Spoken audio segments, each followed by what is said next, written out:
On a la même problématique de féminisation au niveau du sport et handicap, c'est-à-dire peu de femmes. Donc quand vous êtes sportif de haut niveau ou pas, mais il faut prendre des décisions dans la vie, vie professionnelle, vie sportive, vie familiale. Et donc automatiquement il y a tout un parcours qui est fait que souvent les femmes ne reprennent pas leur carrière sportive après les naissances parce que voilà, il faut s'occuper des enfants, il y a une vie qui fait que on travaille, il faut s'occuper de la maison, il faut s'occuper des enfants et souvent qu'est-ce qu'on va mettre de côté? Je pense que c'est la vie sportive. Moi, j'ai une jeune fille aujourd'hui, elle a 22 ans, donc c'est une jeune fille que j'ai eue, elle avait 10-12 ans à l'époque.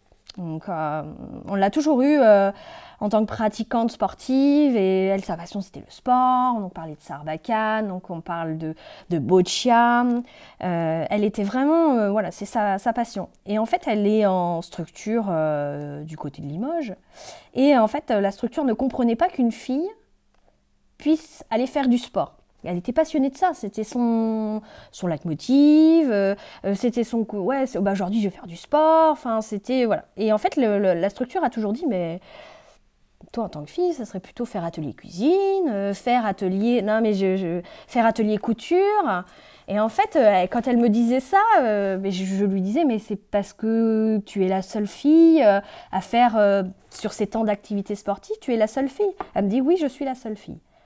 Donc en fait, il y a vraiment quand même, on pousse pas forcément la jeune fille à aller faire du sport. Donc ça, c'est déjà, faut avoir quand même, soit vous êtes dans une famille de sportifs et du coup, ça va suivre la logique familiale, donc on va aller faire du sport.